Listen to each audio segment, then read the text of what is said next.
All right, I think we're live. I believe so. Just takes a second sometimes, guys. Guys, thank you very much for everyone who's here joining us live today. I really appreciate all you guys coming online to watch us. A lot of you have been wanting to do the show again and invite the Apostate Prophet on again. So it's a real pleasure of mine to invite the Apostate Prophet back to the show. So first and foremost, hey man, welcome to the show. Thank you so much. It's nice to be here. Thank you for having me. Yeah, absolutely. And it's been a while. I've been meaning to have you back on for a while. I've been getting a ton of requests to have you back on for a while. So first and foremost, it's great to have you on. And there's a ton of things that I want to talk to you about. But let's maybe start with something pretty major that you produced recently. You know, you dropped a pretty large video and a pretty comprehensive video about scientific mistakes in the Quran. And my first question is, why? Why did you feel the need to make such a comprehensive video on scientific mistakes in the Quran? Well, it was a long process. Well, first off, I made some videos long ago, actually, half a year ago or so, about analyzing the Quran further. I made this specific video in which I talked about a contradiction or a false statement in the Quran about the characters Mary in the Bible, or about the two Marys in Christianity and Judaism, and the Quran kind of gets them wrong and misidentifies them, and the thing is, it's a mistake that I was aware of, but that I never really cared much about. When I, sorry. No, you're good. When I delved more into it, when I cared more about it and studied it further, I discovered how amazing it is that there is such a blatant mistake in the Quran that people just seemingly ignore, that we are not really talking about, because it is such a huge, such a bad mistake that really puts Islam in a very horrible position. And I also realized how amazing it is that when I released that specific study, that specific video, or two videos actually, I made two videos on the subject, on that whole Mary subject. The response from Islamic apologists was zero. There was nothing. There were no responses, and people were asking them to respond, and they were like totally ignoring it. And I realized, hey, this is something, And then I kind of fell in love with the idea of analyzing the Quran and pointing out its mistakes. And I had always looked at the scientific mistakes of the Quran, and I made a previous video which I called the 43 scientific mistakes of the Quran, which was a rather satirical video in which I went over the mistakes, kind of made fun of it a little bit. It was more an entertainment thing than an analysis.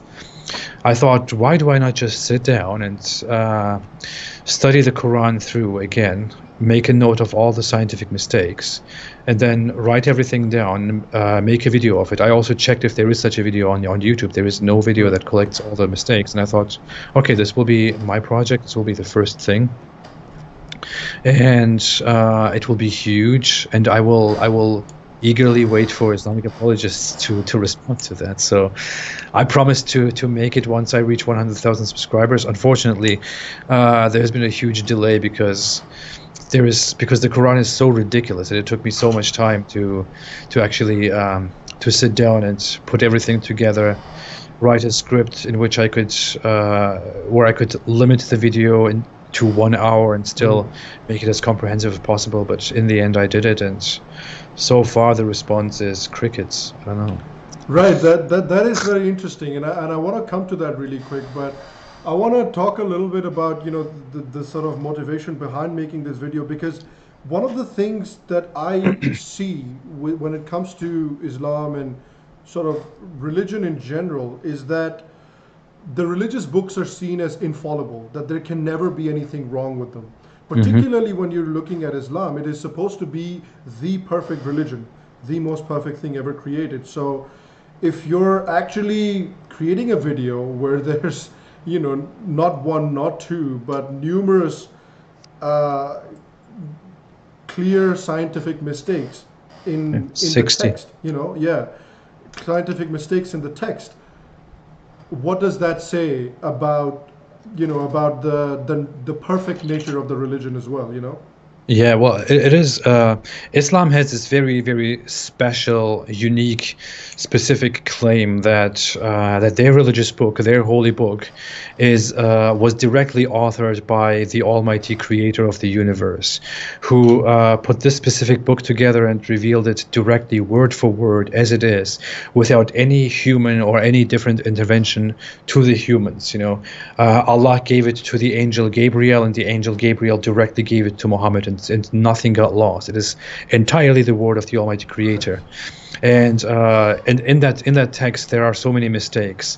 Now, there are some excuses that are being made. Some people who are not really very familiar with the issue say, well, it's just a religious text. It's an old religious text. Of course it has mistakes. What is the big deal about it? The Bible has mistakes too. Oh, yes, of course. But the thing is, no other religion, no other book makes this claim that this specific book is directly, word for word, the word of the Almighty Creator, that there has been nothing changed about it, that there is no human finger, no human pen on it at all. Islam is the only one that makes this claim.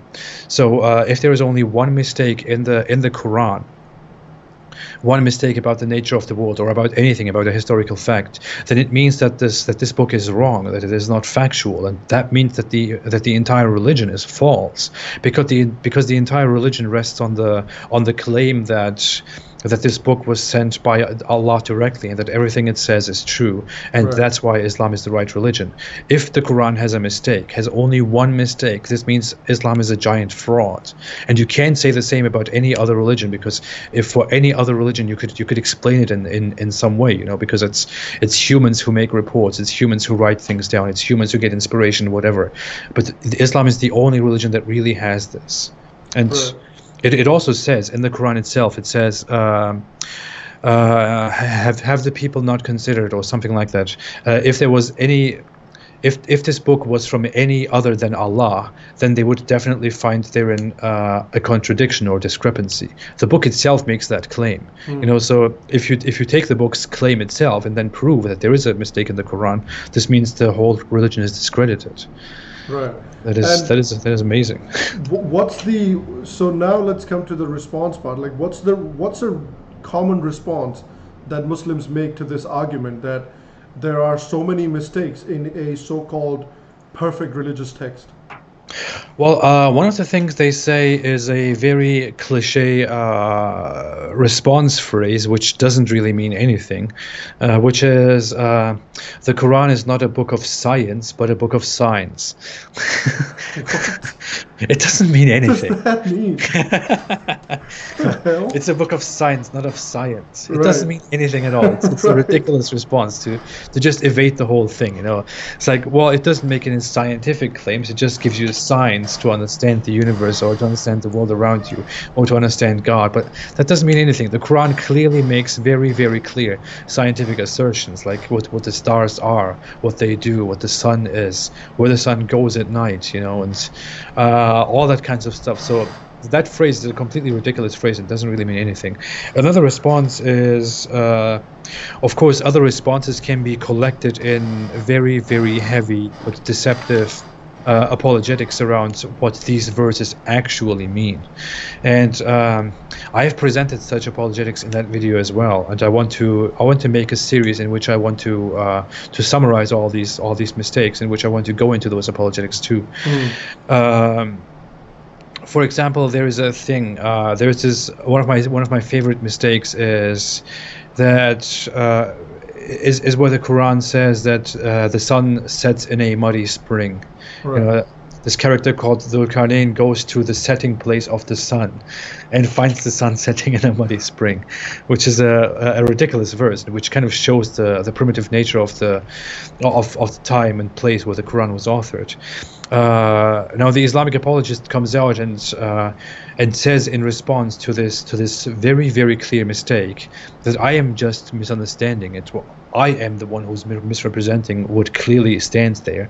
Right. And what it actually means, although it doesn't say that, but what it actually means, and can't can't manage to mean is that this character called Dhul-Qarnayn only saw it that way. He only saw it as if the sun was setting in a muddy spring, and that we shouldn't take it too literally. Although the text really clearly says he went to the place where the sun sets, and he found it setting in a muddy spring. That's really directly what the text itself says. Stuff like that. I mean, the apologetics are very poor. For some mistakes, there are not even any responses because you can't come up with any responses. Right. But that's about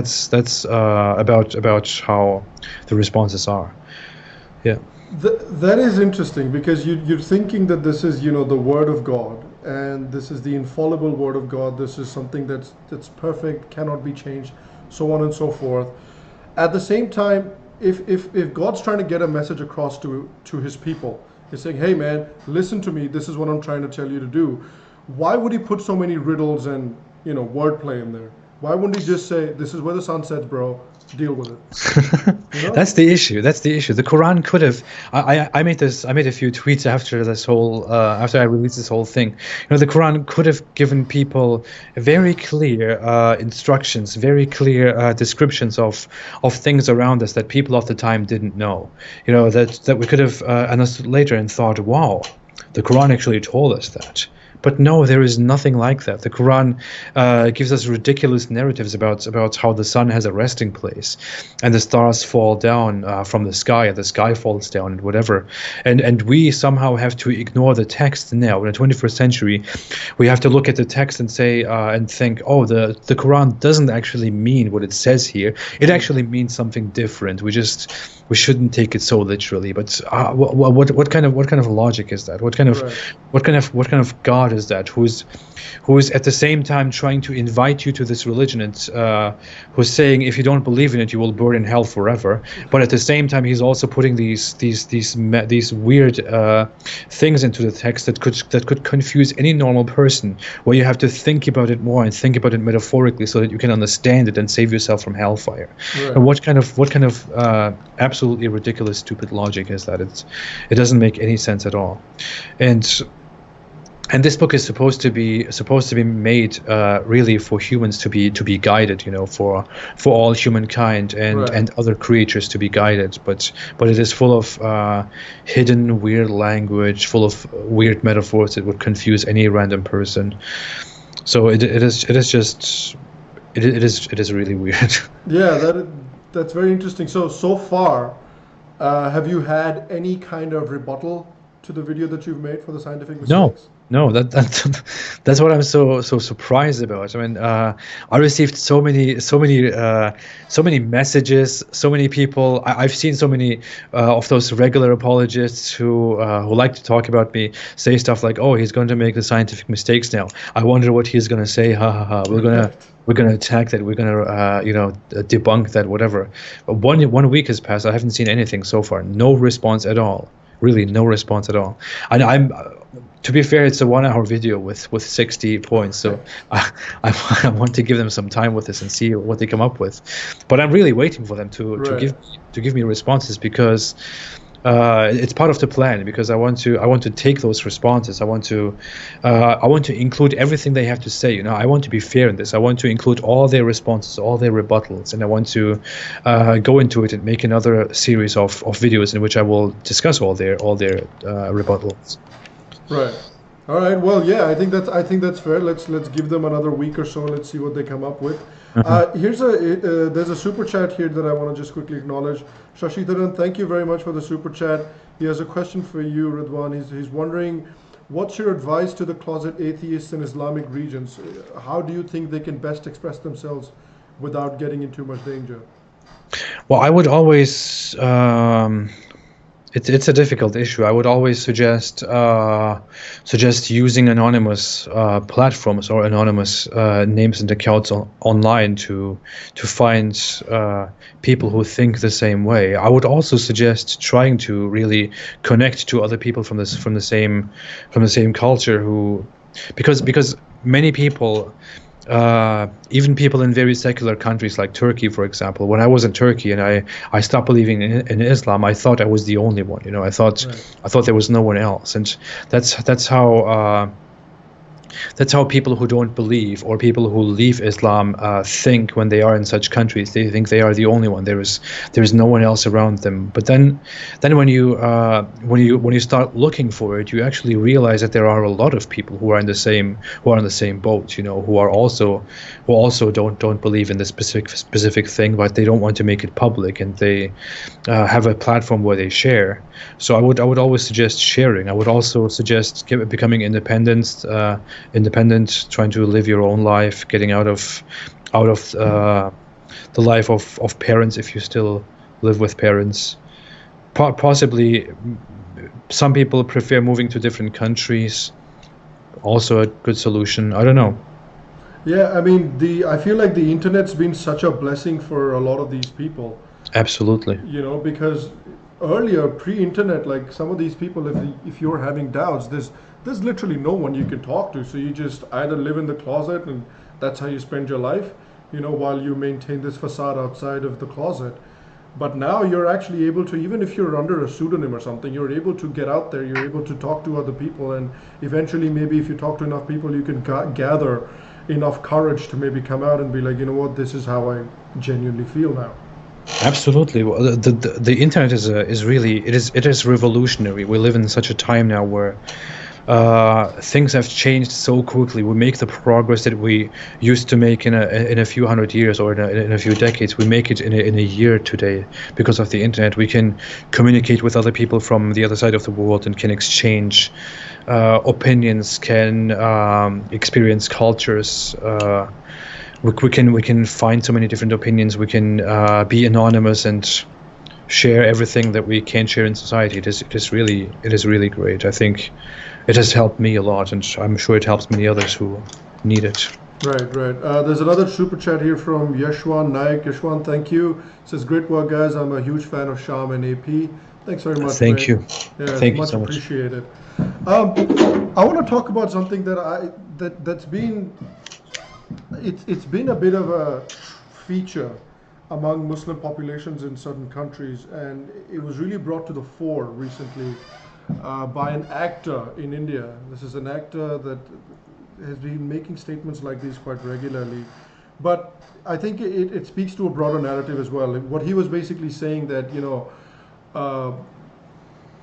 was an incredibly funny video. You have to like watch it to really enjoy the irony of it. But he was basically saying that, Muslims are such victims, and woe is me, and we're so persecuted everywhere. At the same time, he was saying that one day the whole world's going to be Muslim. At the same time, he said the Quran says that inshallah the whole world's going to be Muslim one day.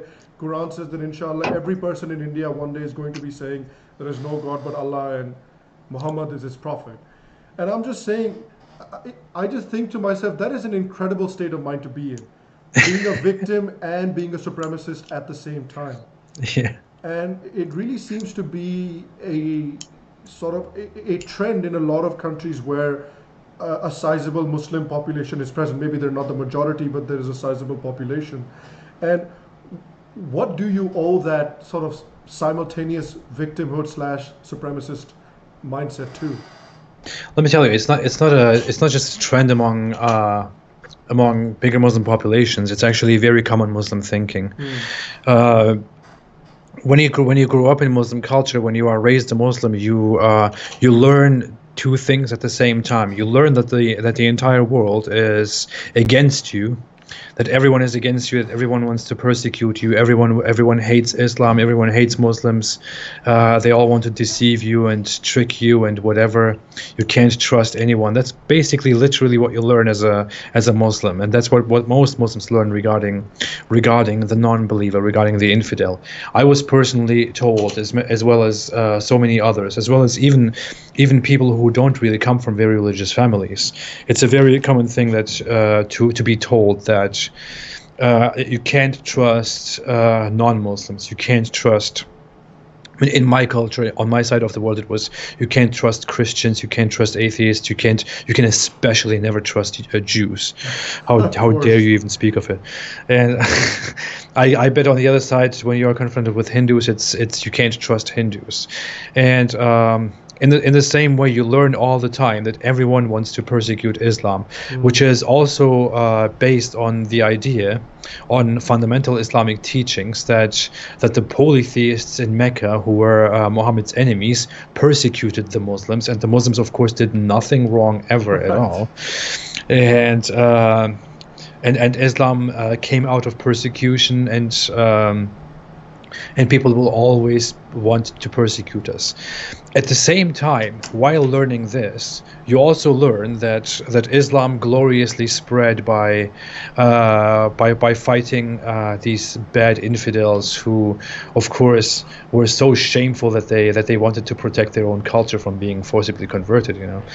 Who so shamefully wanted to protect their lands and their people and wanted to keep them, and Islam gloriously defeated them and spread the religion. Right. You learn these two things at the same time. On top of that, you also learn, as you said, that in the future everyone will be Muslim, or most people will be Muslim. Most people will convert to Islam. We always heard fairy tales about how English people will convert to Islam, how German people will convert to Islam. America will probably become Muslim, or stuff like that.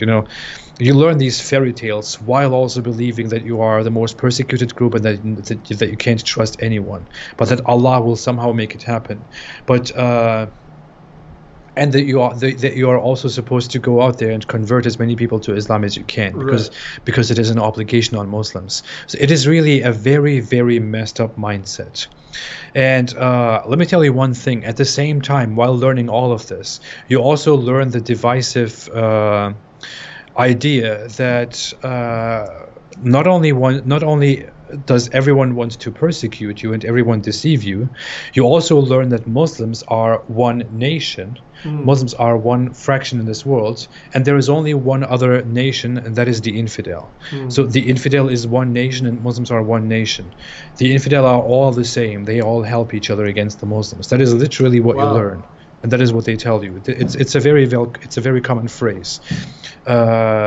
Kufr is one nation, so infidel is one nation, and Islam is one nation.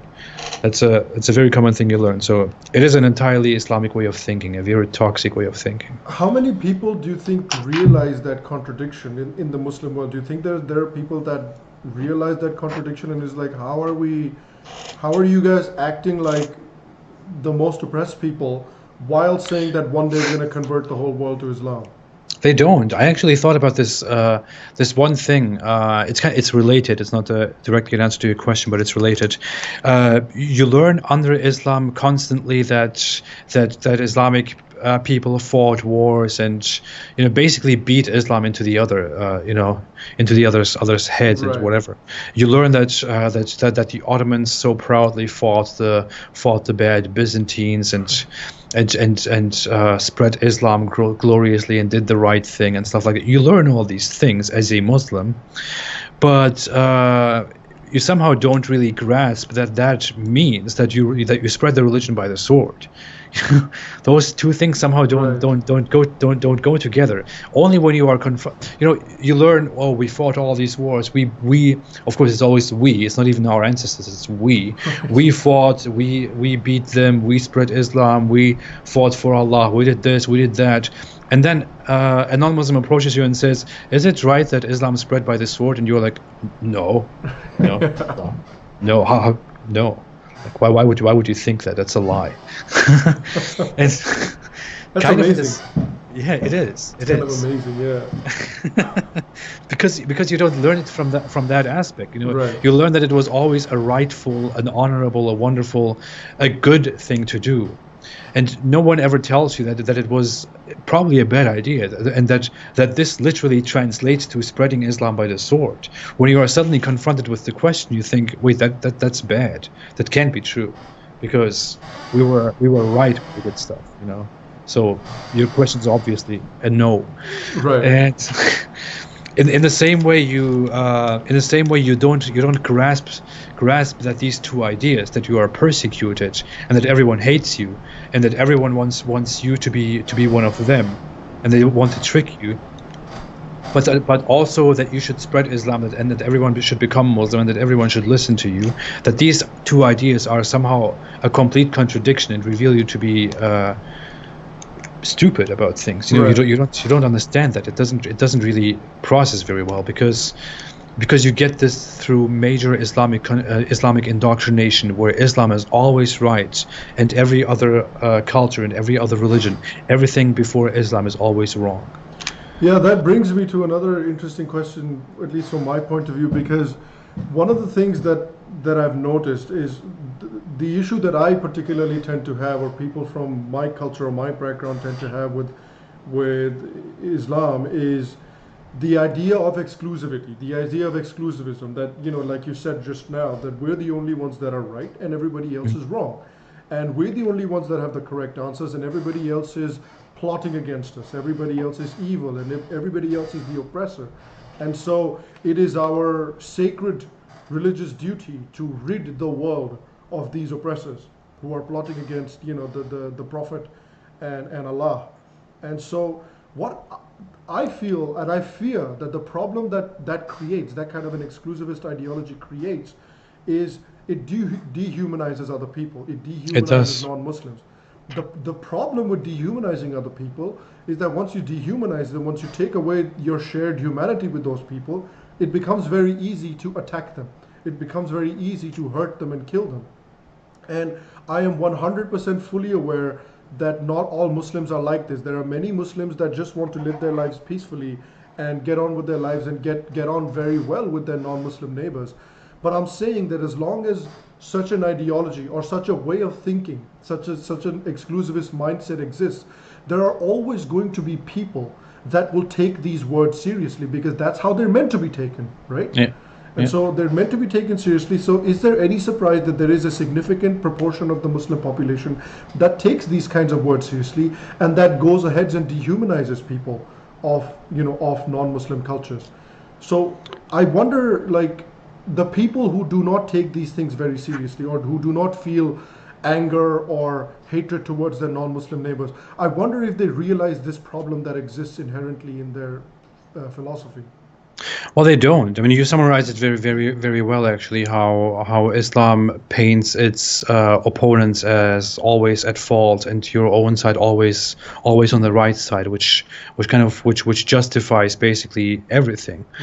And as I just said, you learn this under heavy, strong Islamic indoctrination, which is I would definitely argue the strongest form of religious indoctrination that we have. And as part of this indoctrination, you always learn that I know that the answer is kind of in the question itself. You learn that you are always right, Right. that the other is always wrong. And if you learn that you are always right and the other is always wrong, and that you somehow have to correct the other, then you won't grasp the idea that what you are trying to do might be probably the wrong thing to do. Even if in the world we are currently talking about how these strategies, how this whole mindset of trying to forcibly change other people um, was divisive and wrong. You don't think about Muslims will think that way about everything else. They will think that Christians are supremacist, that Hindus are supremacist, that Jews want to destroy the Muslims and this and that, but they will never ever come up with the idea that their own mentality of turning everyone into a Muslim because everyone else is not great and everyone else is at fault, that is somehow a flawed and a bad way of thinking. It just doesn't get really through, and you have to make that clear. This is actually a nice conversation. I kind of think now, thanks to our conversation, that I should probably stress this issue a little bit more in future talks, because this is a really interesting thing where you could awaken a lot of Muslim people. But yeah, this is basically what it is. Yeah, because the thing is that that's been the biggest issue, that when it comes to me, when it comes to the culture that I'm from and their history with Islam, that has been the biggest issue, because Hindu culture has always worked in a way where, if we come into contact with a new culture that we have not been in contact with before, we'll just be like, all right, tell me about your guy. And if we like your guy, we'll add him. It's like collecting Pokemon cards in a way. It was like, all right, tell me about your guy. If we like your guy, we'll add him to the millions and millions that we have. Because, Uh-huh. a new way of thinking is something, if we enjoy it, we add him to our so-called pantheon, and that is how Indian culture has worked when it's come into contact with either the Greeks or the Central Asian various Central Asian tribes. So and that's how it's always worked. But Islam was a very rude awakening, or a very rude sort of shock for Indian culture, because they didn't want to A, discuss their culture with us. B, they were like, well, the only way that you can have Allah and Muhammad is if you get rid of all your other Pokemon cards. That is the only way you get this Pokemon card. I'm like, bro, that doesn't make any sense, and so I think that's a conversation worth having between Muslims themselves, and maybe to create a better dialogue between sort of Muslim and non-Muslim cultures as well, is sort of working to realize their common humanity. Here's another question. It's a super chat question from Kaushik Sunil Mohanty. Thanks, Kaushik, for the super chat. Appreciate it. Says, love you both, and the question is for both. Do Muslims realize and fully understand what's in the Quran, or do you think most of it is just blind faith of what they hear? Most of it is just blind. I mean, I would carefully say that most Muslims have never read the Quran in a language they understand. Wow.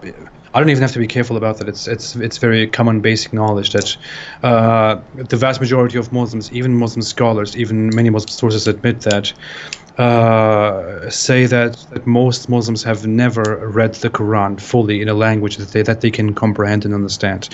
When you publicly say that Muslims don't read the Quran, some come up with this ironic response saying, what are you talking about? Muslims recite the Quran every day during prayer.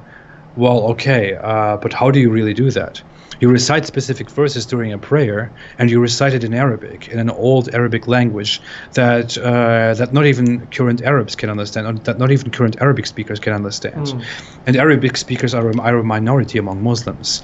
So let's say most Muslims are also kind of against this whole idea of reading the Quran in a language other than Arabic, because they have this idea that it can never be fully translated, so they don't do it. Which is why they think it should be read in Arabic in order to properly understand it.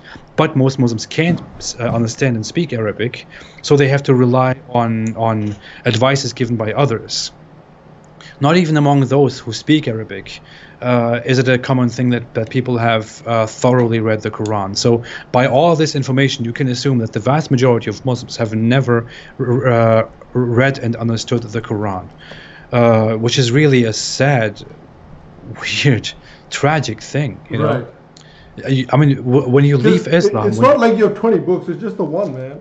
Yeah, yes, and it's not even a huge book. It is quite long and very, very extremely boring. It is very, very painful to read because it's so repetitive and so full of just garbage.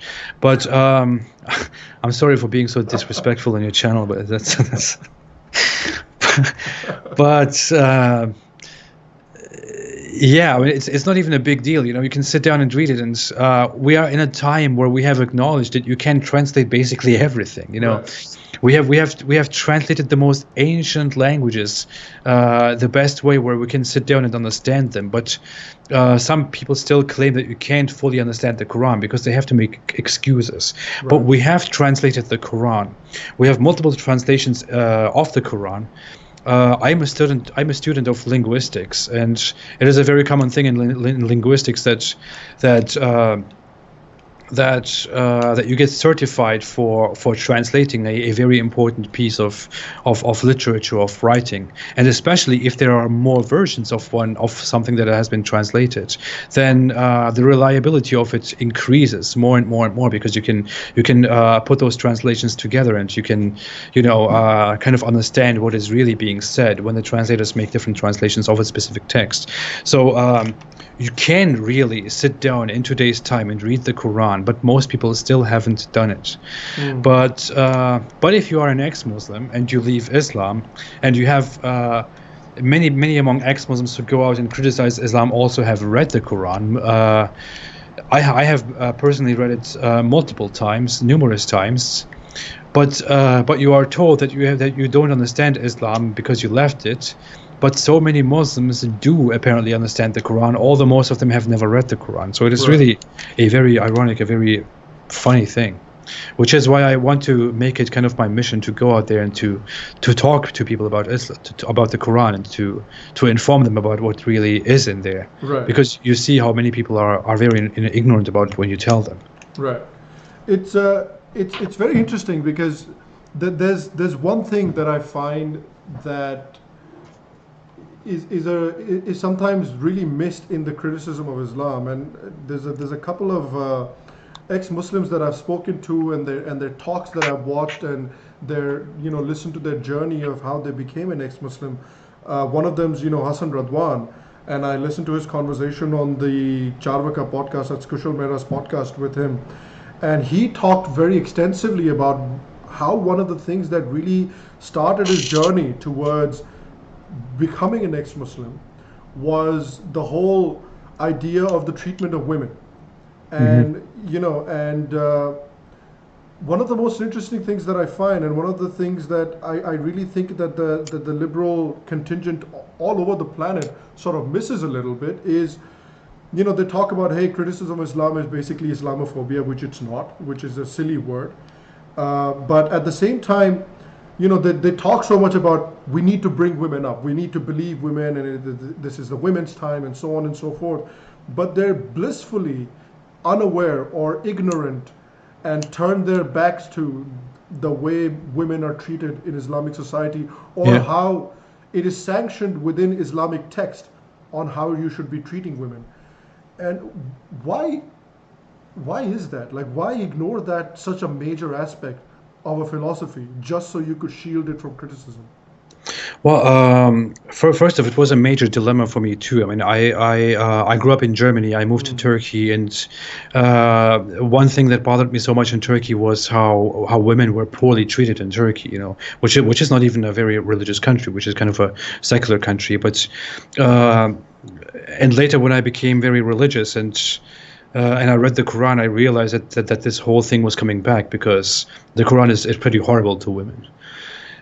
So it is completely justified to say that this is a good reason to start doubting Islam, and many people do so. What is very funny is you come to the West, as you say, and there are these excuses made, and the criticism of the Islamic treatment of women, of the Islamic world's treatment of women is completely ignored, shut down, and whatever. I saw even this morning. Yasmin Mohammed talked about how women are oppressed in Islamic society, right. and then someone comes and says, "Oh, I wonder if she will also talk about how women are oppressed in fundamentalist Christian society." Right. How about we stick to the topic for a second? Yeah. First of, where have you ever seen that? Secondly, we are talking about Islam. Why does this always have to happen? Well, it is a thing. In the West, people have somehow bought into this stupid idea that any criticism of Islam is somehow motivated by racism, because 9/11 happened, the Twin Towers, right. The bombings in London happened, and all the other stuff happened, and many people on the right, or even in the center, or many on every side of the political spectrum, started talking about how Islam is related to this. This is how they got. How they got into contact with Islam for the first time, and they thought this is how Islam introduced itself to our society, and it is obviously dangerous. So it became kind of a popular thing among the right to criticize Islam and to disavow that, and to kind of to reject Islamic culture, to reject more Islamic influence, because everyone thought, well, we have seen what happened last time when we allowed Islam into our culture, and this kind of thinking kind of caused a reaction among left-leaning people and others to think that every criticism of Islam is also fueled by racism, because of prejudice, because of things like 9/11, right. Because it's a popular right-wing talking point, and that it's somehow racist. And we, as people who have compassion for minorities, because Islam is obviously a minority in the West right now, right. we have to stand up for Islam, and we have to defend it, we have to protect it, we have to shield it. We have to say that every kind of criticism of Islam is probably not a great idea, that we should be focused on our own flaws. Of course, this was very much sold to those people by by none other than Muslim activists. Right. You have people in the West now, like prominently known, like Ilhan Omar and Lina Sarsour and other people. You have, I bet, so many people in India too that I'm very unaware of, Right. who are Muslim activists and who spread contradictory messages and try to win over allies and try to tell them that Islam is completely misrepresented, that your knowledge on Islam is completely wrong, that Islam is actually a very, very peaceful culture, Right. and even more peaceful than Christianity, Hinduism, Buddhism, Judaism, and every other possible ideology that you could possibly think of, or religion that you could possibly think of, or way of living, whatever you call it. So it's I don't know. It's a big net. We could talk about this forever, but it's a big net that I believe comes down to how Islam or how Muslims want to protect Islam from criticism, and have successfully sold this strategy of protecting Islam from criticism to gullible people in the West and in other places who Right. think that criticizing Islam was kind of was just a thing that was made out of prejudice. And I talk so much, I don't even know where. No, I think you answered the question quite well. You know, they're coming. A lot of the liberals that are supporting Islam in the West, especially the treatment of women in Islamic societies in the West, they're coming from a good place, but they're applying that in the worst way possible, because it's not helping the women in those Islamic societies in any Yeah. way. So, you know, even though you're coming from a good place, you're not helping the situation in any way. Here's another super chat from Udayan Jadav. Udayan, thank you very much. He's asking why liberals support Islam. I think we just discussed that question. Yeah, yeah. Hopefully we were able to answer it to your satisfaction. It is very ironic. Just to add, you see very quickly that I could always give examples from the West. You see in America how people are so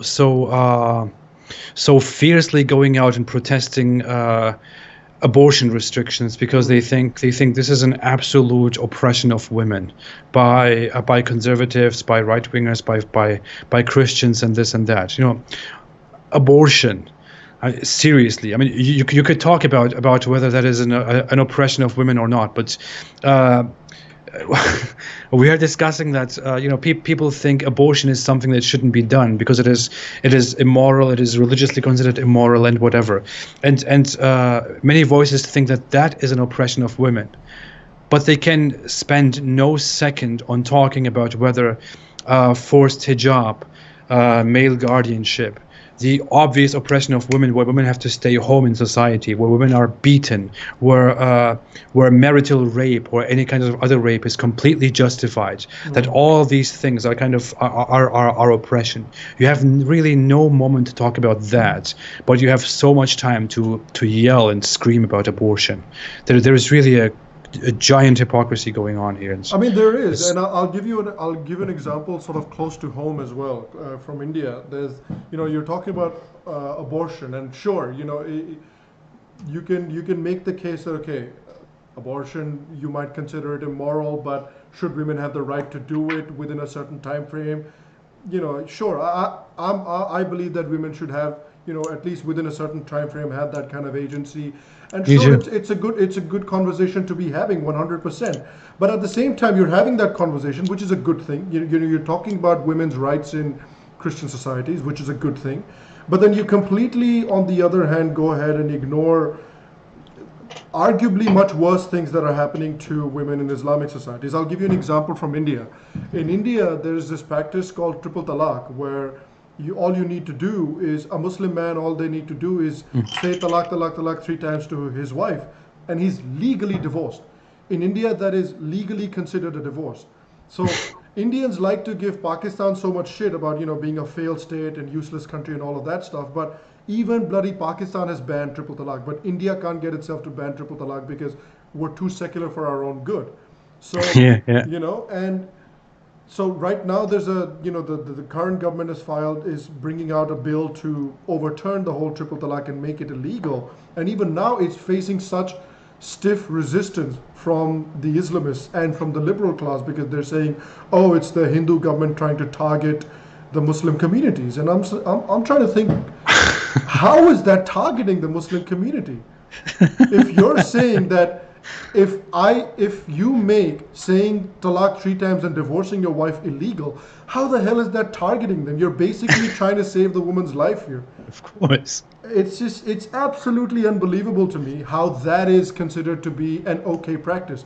Even the practice of nikah halala, which you know what nikah halala is, you Yeah, yeah. know, even that practice is okay in India in a lot of places, and is still practiced because that's how if if you do a triple talaq and divorce your wife, and if you want to get your wife back, then they must consummate with someone else first before they come back to the husband.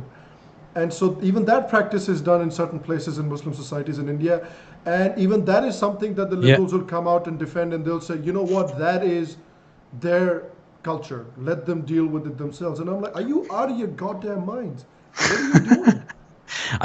It is one thing if you want to be quiet about things. It is one thing if you want to say, okay, this is one thing that we have to fight, Yeah. and then you are quiet about the other oppression that has more to do with Islam. It is one thing if you are quiet about it, but if you come out to defeat one kind of thing that you call abortion, one thing that you call oppression, but then you think that we shouldn't focus on the other thing at all. That is just giant hypocrisy, and you can't. And people like that are just not qualified to talk about oppression or anything at all. Yeah, it is quite silly. This whole thing is really quite silly. Here's another super chat from Suyog, and this is a message for you, Ridwan. It says, tell Ridwan he's doing great work, and we often discuss his videos in our friend circles here in Mumbai. Don't stop your work. All the best. Thank you so much. I appreciate that. Thank you. Yeah. All right. So I want to ask you a charge that I see people making against you and a lot of ex-Muslims very often. This is something that I see, I think, most commonly on Twitter and on social media, is that people like you leave Islam for fortune and fame. But it's true.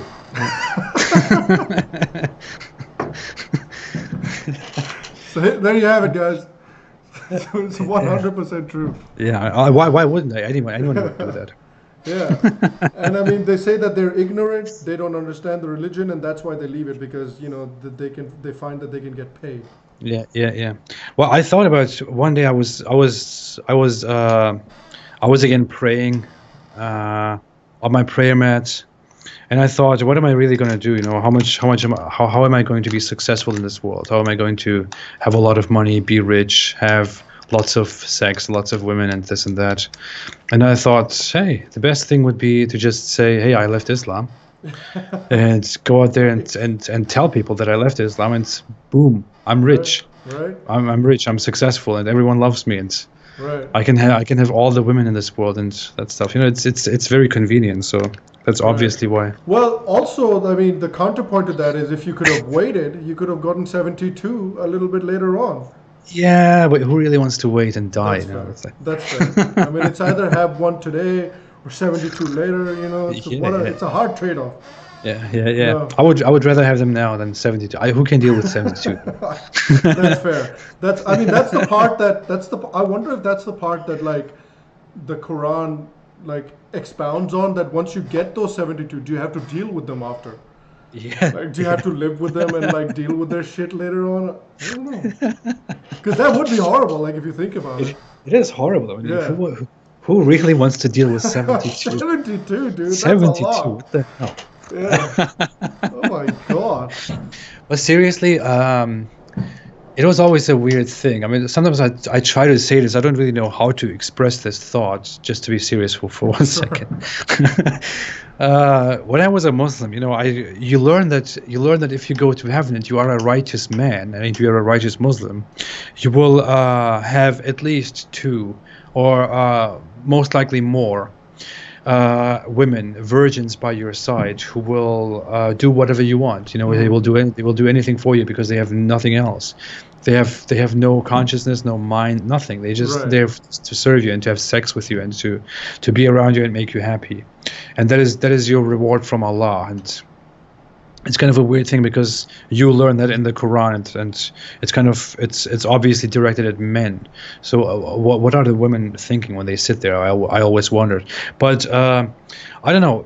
Growing up in Germany and just not being in this culture and growing up in a very German way, thinking very German, I always that was something that made me feel uncomfortable when I was a Muslim, and I used to pray to God and to pray to Allah, and I thought, I mean, sometimes I really thought like, okay, Allah makes me this promise, but what does it really mean? You know, what does it? Does it? I mean, I don't want to blaspheme or anything, and Right. I really mean my religion. I really mean my faith. I really want to believe in this, but. I was wondering if there is a chance where I would say I don't really want those versions, you know. I mean, Right. thank you for giving that to me, but I don't really want that. Is there a possibility I can opt out of that and just live with my wife? You know, Yeah, just get some KFC instead. You know? I How about thought about like I endless thought about KFC for a year? How about that? You know? yeah. Yeah. It's something that I thought about when I was religious, and it's kind of it seems very ironic to me when I think about it now that I left Islam. You know, how I don't want to praise myself, as that's what it sounds like, but I was more moral than if that is moral, you know, Right. than what the Quran told me. And I feel like isn't that how there's a lot of Muslims who are like that as well because they read the Yes. stuff in there and then they're like, dude, I don't want to hate so and so because so and so is a nice guy. Just because he's not Muslim doesn't give me any reason to hate him Yeah. or give me any reason to hate my wife or treat my wife like my property or anything like that. You know, there's people probably who are more moral themselves than the books that they're taught to believe in. Absolutely. I would say most Muslims, I would say the vast majority of Muslims currently in our time are far more moral than the religion itself, than the Quran and the Hadith. They are definitely more moral. And probably 90%, 95% of Muslims today are by far more moral than Muhammad, definitely. But this is a tragedy, you know. This religion gives you a very clear doctrine, a very clear set of ideas that is incredibly immoral, incredibly unacceptable, especially in today's time, especially in terms of the treatment of minorities, the treatment of women, interreligious, intercultural relations, and so on. And many believers of our time who grew up within that faith, who are born into it and grew up with it, actually are much better people than what this religion teaches them. And they have a problem with it. They have a conflict with it. I mean, I see it. I see people trying to come and. I see people trying to come and trying to defend Islam and say stuff like, "Well, this is not what I learned. You know, this is not what Islam is. I mean, Islam is much more beautiful than this. You are making all this stuff up." Right. These people are mostly not lying. They are not lying. They are just ignorant because they don't want to be what Islam is. But they also didn't learn it that way because they always learned that Islam is a fantastic, beautiful, morally right religion. They learned that it is the best way to live. And they just can't reconcile these things. They just can't combine their wish to be better with the reality that Islam is a morally incredibly unacceptable religion. So, you know, it's not always, to be very fair, it's not always about how Muslims are bad, or how they are very, very poorly, how they are morally very poor, whatever.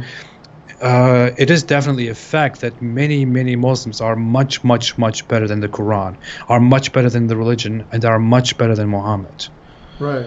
It's sad that they have to be trapped in that. Yeah, it is, and that brings me to an important, question as well. And I feel like there's two very distinct camps within the sort of ex-Muslim or Muslim reformist community. Is that, do you think that Islam can be reformed? No, No. absolutely not. I mean, I made a talk about it before, and I believe it can be forcibly modernized, you know. Okay. But that is not the same as reform. By forcibly modernized, I mean Muslims are also people in the end, as much as they are indoctrinated with Islam, and they want to. They are born and brought up into modern times that are so quickly changing, so quickly developing, so quickly evolving, and there is so much intercultural, universal influence among cultures in our time. So they are obviously exposed to different ways of thinking and living, than their own. You know, Muslim people are watching American movies, and you obviously can't combine it with your Islamic way of living. You know, it just doesn't work. There is a conflict, and when an Iraqi person who lives a religious life goes home and watches American movies on TV and then realizes that there is something wrong, then what they do is they want to live their religion, but they also want to live according to that ideal world that they see on TV, which they obviously like because they watch it, and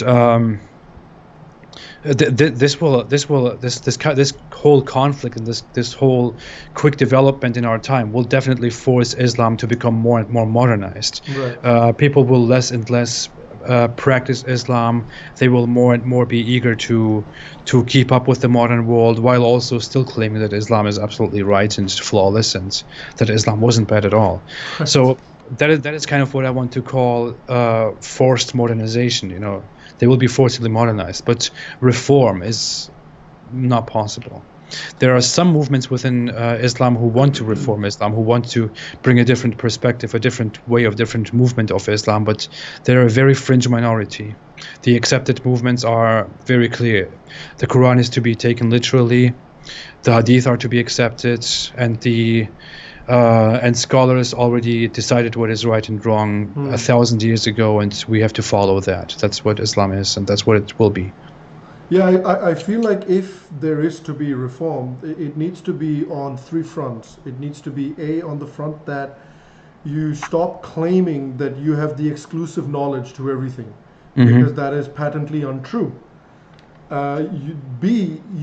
You stop, because if that were true, then the rest of the world would not be making the scientific advancements and the cultural advancements that they are.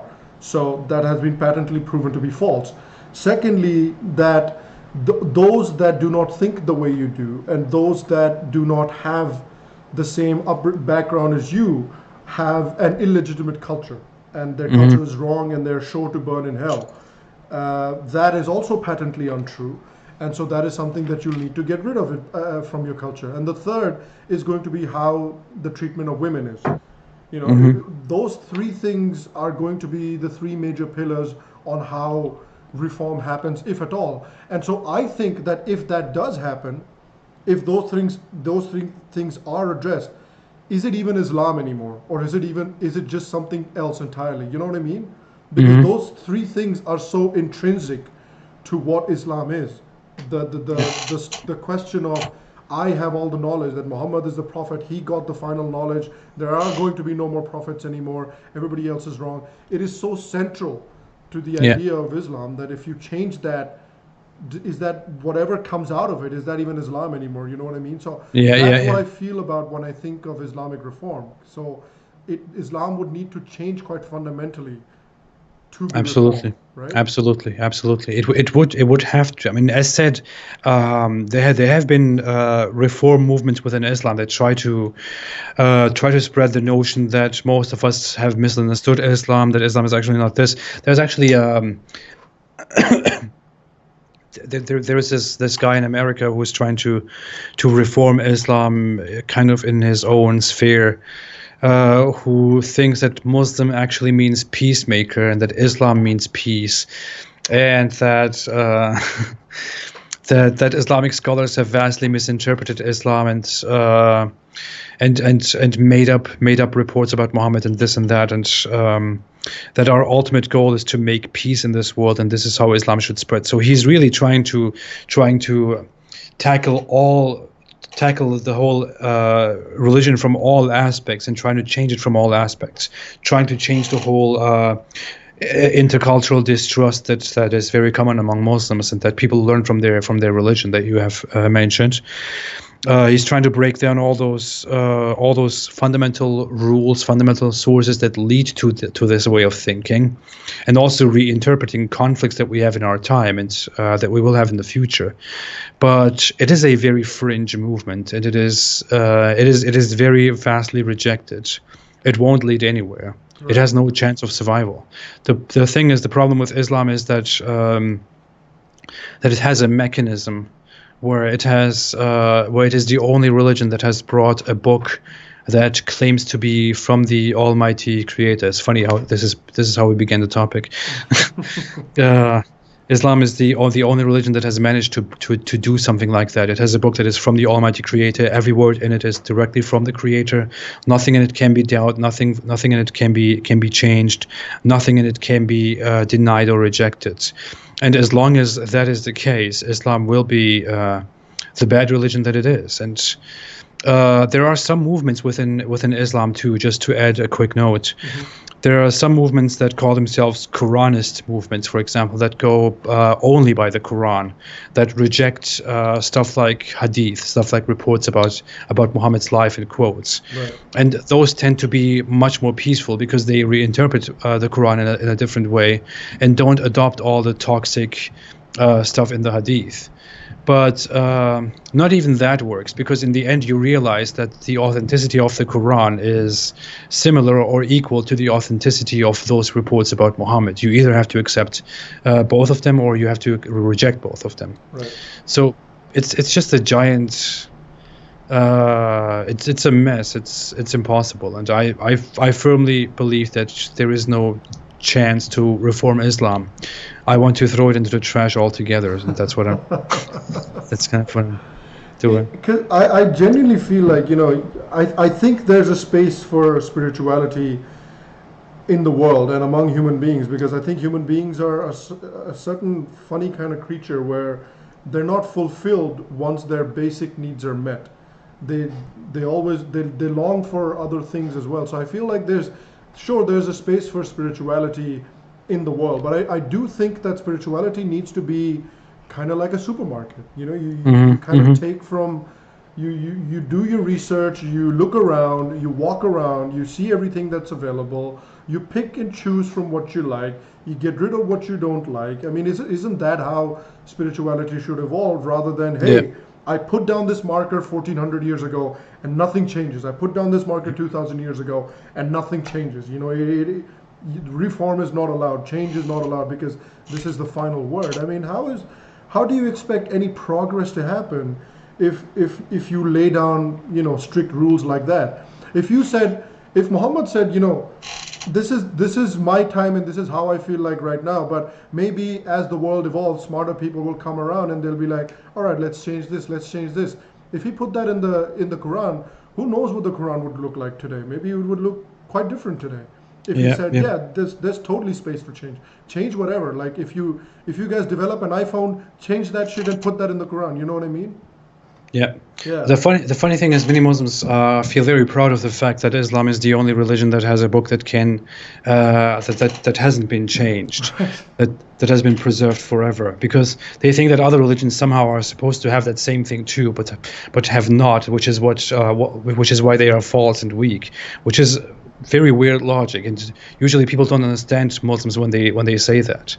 But I agree with Muslims that it is one of the qualities that makes Islamic indoctrination and tradition very strong, and that makes Muslims very strong, because it teaches them that this is the absolute truth, the absolute message. There is no change to it. There is no question asked, nothing at all. You have to follow it exactly, and everyone follows the same thing, and that is what makes Islamic tradition strong. But it is also what makes Islamic tradition extremely inhuman, and what makes Islamic tradition extremely cruel and dangerous to the rest of the world.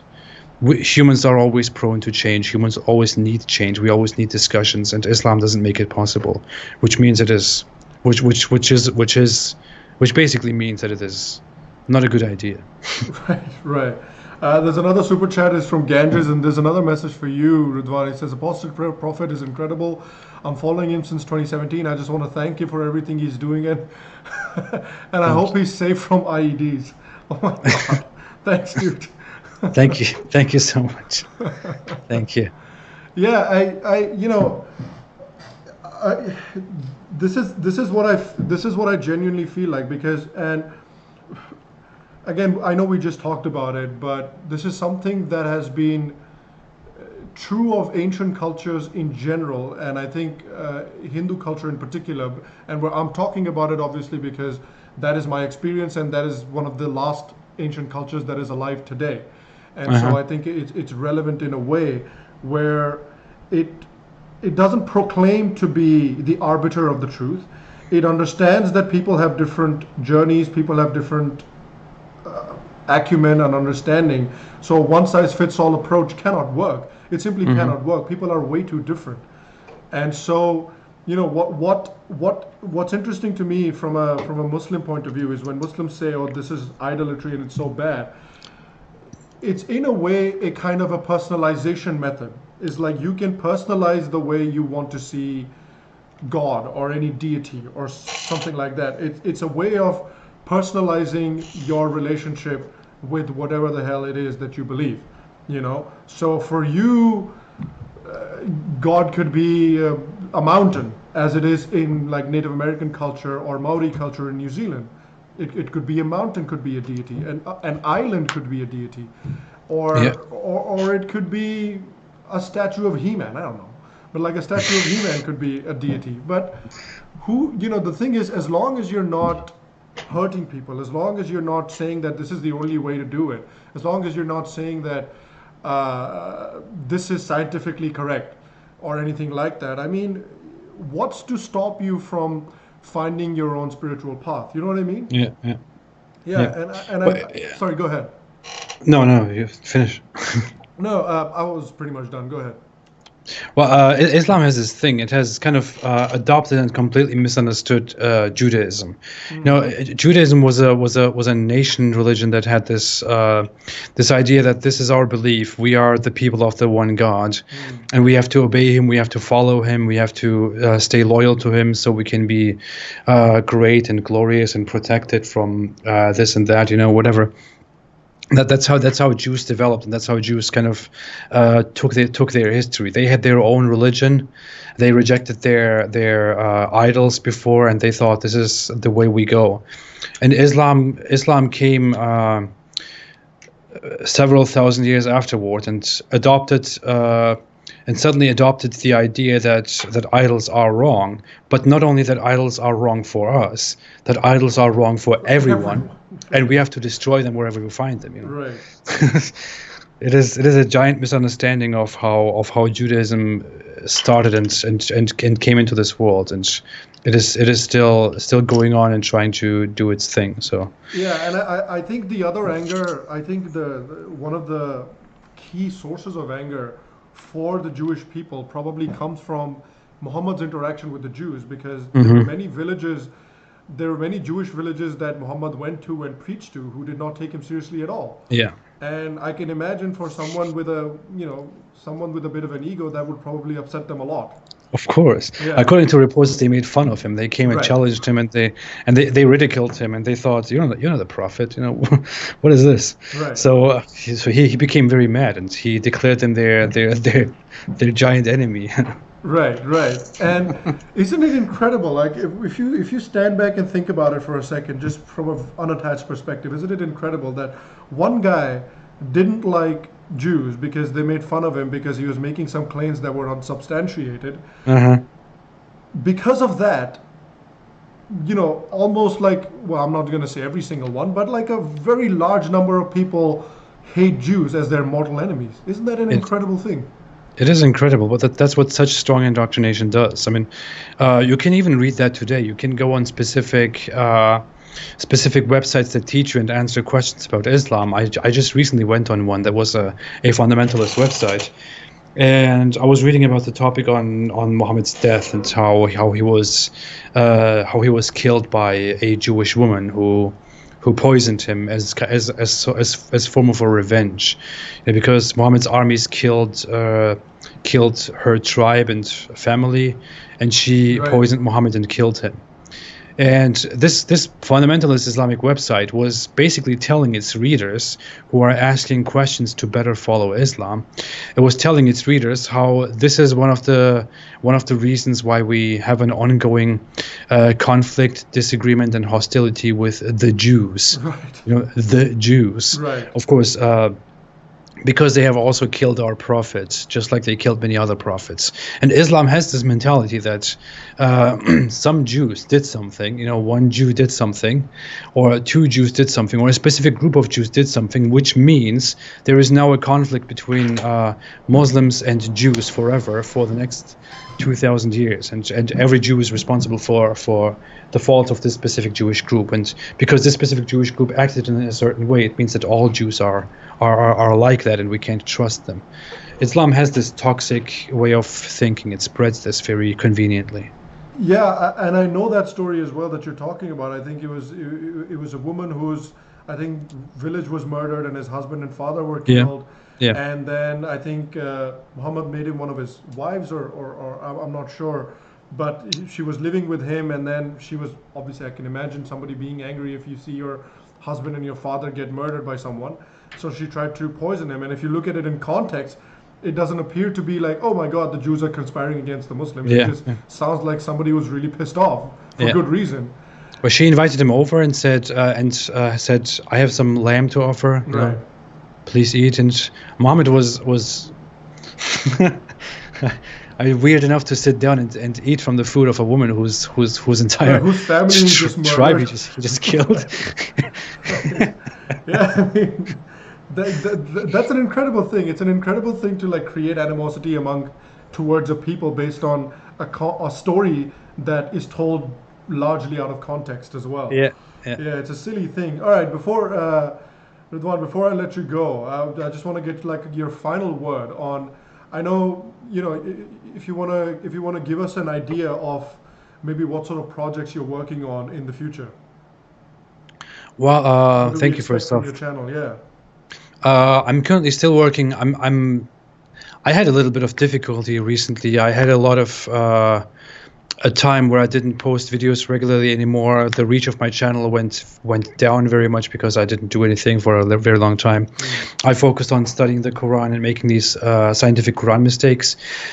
Now that I have released that, I want to go further into making Quran mistakes again. I want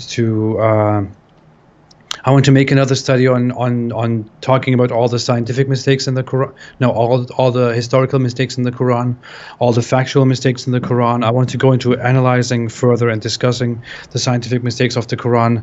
I also want to go back to making regular videos every week on all kinds of Islamic issues, on Islamic culture, on Islamic prayer, on Islamic theology, on how Islam differs from different cultures, and so on. So there will be a lot of stuff, and at the same time, I'm also currently writing a book that I will hopefully have finished at the end of this year or next year, and I want to publish that. So, yeah. Oh man, great things to look forward to. I hope I can do all of them in a good time. No, that's great. And finally, there's a ton of questions in here, but let me just put them into one. What's your sort of advice to the Muslim community at this point of time? To the Muslim community, I would always suggest just being open. We are now in a time where people are more connected. We are closer to each other. We are connected more and more to each other. We are able to talk to each other. I would always suggest to everyone, but also especially in this case to people of Muslim culture and Muslim background, to be open about your own beliefs, to be open about your own tradition and your culture, and to not to be afraid to just openly talk about things. Not to be afraid to sit down and have discussions. I have, for example, never been someone who has attacked individuals or attacked religious groups based on who they are and what they are. I think everyone should abstain from that. I think everyone should be able to come together and have proper, fruitful discussions in order to solve the problems that we are talking about all the time. Also, just understand people. Right. Just sit down and understand people. Listen to people. Is what I would eternally suggest and demand. Yeah. And stay away from Islam. Well, there you go. Yeah. All right, well, guys, thanks very much for everyone who's joined us. Thanks very much for everyone who's supported on Super Chat. It's been great fun having you along for the ride. As I spoke to Ridwan, it's been great fun talking to you as well. So thanks for coming on today, man. I appreciate it. Thank you so much. Thank you so much for having me here again for a talk. Thanks everyone for listening. Yeah, no, it was great fun, and hopefully we'll have you on sometime in the future as well. Hopefully. And yeah, for sure. And guys, thanks again for watching today. If you liked today's episode, please make sure to subscribe to the channel. Please make sure to go check out Ridwan's channel as well. It's called the Apostate Prophet. I will leave a link in the description of this video below as well. So go check out his channel, go subscribe to him. It makes a lot of great content. Make sure to go check it out if you haven't already. I will see you guys for the next episode. And until then, stay happy, stay healthy,